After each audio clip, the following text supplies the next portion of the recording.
Hello അസ്സാം വലൈക്കും, welcome back to our channel. ഇന്നത്തെ വീഡിയോയിലേക്ക് എല്ലാവർക്കും സ്വാഗതം. ഇന്നത്തെ ഈ വീഡിയോ എസ്പെഷ്യലി ഫോർ പാരൻസിനാണ്. ഞാൻ എൻ്റെ മോക്ക് യൂസ് ചെയ്തിട്ട് എനിക്ക് സാറ്റിസ്ഫൈഡ് ആയിട്ടുള്ള ഒരു പ്രോഡക്റ്റ് നിങ്ങളായിട്ട് ഷെയർ ചെയ്യാമെന്ന് വിചാരിച്ചു. അത് വേറെ ഒന്നുമല്ല, മമ്മ എർത്തിൻ്റെ berry blast toothpaste for kids എന്ന് പറഞ്ഞിട്ടുള്ള ഈ ടൂത്ത് പേസ്റ്റാണ്. മാർക്കറ്റിൽ അവൈലബിൾ ആയിട്ടുള്ള എല്ലാ പ്രോഡക്ട്സും കെമിക്കൽ ഫ്രീയും 100% നാച്ചുറലാണെന്ന് നമുക്ക് ഉറപ്പിക്കാൻ പറ്റില്ല. പക്ഷേ എന്നാലും കുട്ടികൾക്ക് ഉപയോഗിക്കുമ്പോൾ അതിലൊന്നും കൂടി നമുക്ക് ഒരു ബെറ്റർ ഓപ്ഷൻ നമ്മളെപ്പോഴും ചൂസ് ചെയ്യാൻ ശ്രമിക്കണം. അപ്പോൾ അങ്ങനെ ഞാൻ ഒരുപാട് സെർച്ച് ചെയ്തതിന് ശേഷമാണ് നമുക്ക് അഫോർഡബിളായ രീതിയിൽ മാക്സിമം കെമിക്കൽസ് അവോയ്ഡ് ചെയ്തുകൊണ്ട് ഒരു നാച്ചുറൽ പ്രോഡക്റ്റ് കൊണ്ടുവന്നത് മമ്മ എർത്തിൻ്റെ ഈ ടൂത്ത് പേസ്റ്റ്. അതിപ്പോൾ വാങ്ങിച്ചപ്പോൾ എനിക്ക് ഭയങ്കര സാറ്റിസ്ഫൈഡ് ആയിരുന്നു. മോക്കത് ഭയങ്കര യൂസ്ഫുൾ ആയിട്ടും തോന്നി.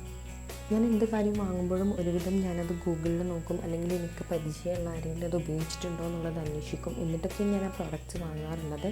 അപ്പോൾ അങ്ങനെയാണെന്നുണ്ടെങ്കിൽ ഈ വീഡിയോ നിങ്ങൾക്കൊരു യൂസ്ഫുൾ ആയിരിക്കും എന്ന് വിചാരിച്ചിട്ടാണ് ഞാൻ ഈ വീഡിയോ പോസ്റ്റ് ചെയ്യുന്നത്. ഈ ടൂത്ത് പേസ്റ്റിൻ്റെ സ്പെഷ്യാലിറ്റി എന്താണെന്ന് വെച്ചാൽ ഇത് SLS ആൻഡ് ഫ്ലൂറൈഡ് ഫ്രീ ആണ് ആൻഡ് 100% നാച്ചുറലാണ്. ദ സെയിം വേ അവിടെ ഒരു ഗ്രീൻ ഡോട്ട് കാണുന്നുണ്ട്. അതെന്ന് പറയുന്നത് കംപ്ലീറ്റ് വെജിറ്റേറിയൻ ആണെന്നുള്ളതാണ് ഡിഫൈൻ ചെയ്യുന്നത്. SLS എന്ന് വെച്ചാൽ സോഡിയം ലോറൽ സൾഫേറ്റ് എന്നാണ്.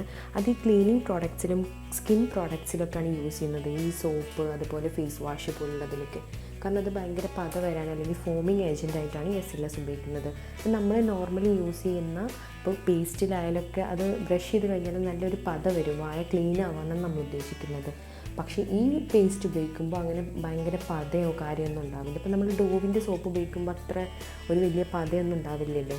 അപ്പോൾ അതിലൊന്നും SLSൻ്റെ എമൗണ്ട് കുറവായിരിക്കും എന്നുള്ളതാണ് എനിക്ക് മനസ്സിലായത് കേട്ടോ. അപ്പോൾ അങ്ങനെയാണെന്നുണ്ടെങ്കിൽ ഇതൊരു നല്ല ഓപ്ഷനാണെന്നാണ് എനിക്ക് തോന്നുന്നത്. അത്രയും കെമിക്കൽ ഫ്രീ ആണ്. അതുപോലെ ഇത് വാഗനാണ്, ക്രുവാലിറ്റി ഫ്രീ ആണ്. ക്രുവാലിറ്റി ഫ്രീ എന്ന് പറഞ്ഞാൽ ഇതൊരു അനിമലിൻ്റെ മേലും അവർ ടെസ്റ്റ് ചെയ്തതോ അല്ലെങ്കിൽ ഒരു അനിമൽ ബേസ്ഡ് പ്രോഡക്ട്സിൽ നിന്നും ഉണ്ടാക്കിയ ഒരു പ്രോഡക്റ്റ് അല്ല ഇതെന്നൊക്കെയാണ് അവർ ക്ലെയിം ചെയ്യുന്നത്. ഇത് ഞാൻ ഉപയോഗിച്ചത് വെച്ചിട്ട് എനിക്ക് നല്ല സാറ്റിസ്ഫൈഡ് ആയിരുന്നു. മോൾക്കായാലും ഇതിൻ്റെ ഫ്ലേവറൊക്കെ നന്നായിട്ട് ഇഷ്ടപ്പെട്ടു. ഇത് ഓറഞ്ച് ഫ്ലേവറിലും സ്ട്രോബെറി ഫ്ലേവറിലുമാണ് ഞാൻ കണ്ടിട്ടുള്ളത്. അപ്പോൾ നിങ്ങൾ എന്തായാലും ആമസോണിലൊന്ന് ചെക്ക് ചെയ്യണം. ഇതൊരു കുഞ്ഞു വീഡിയോ ആണ്. എനിക്കറിയുന്ന കാര്യങ്ങൾ ഞാൻ പറഞ്ഞു തന്നിട്ടുണ്ട്. നിങ്ങൾക്ക് ഇഷ്ടപ്പെട്ടാൽ ഈ ചാനലൊന്ന് സബ്സ്ക്രൈബ് ചെയ്യണം. Thank you for watching. God bless.